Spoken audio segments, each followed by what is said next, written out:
আজকে আমি একাদশীর জন্য রাত্রে খাবার বানাবো। কলা, নারিকেল আর চিনি দিয়ে আগে এটা মিলিয়ে নেব। এটা একাদশীর স্পেশাল।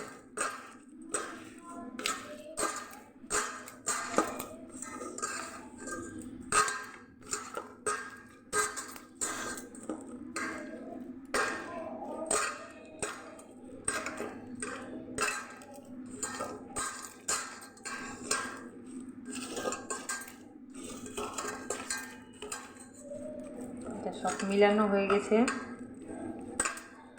কোনো দানা দানা যেন না থাকে কলাটার। দেখলেই হবে নারকেলটা কুড়া দেওয়া হয়েছে।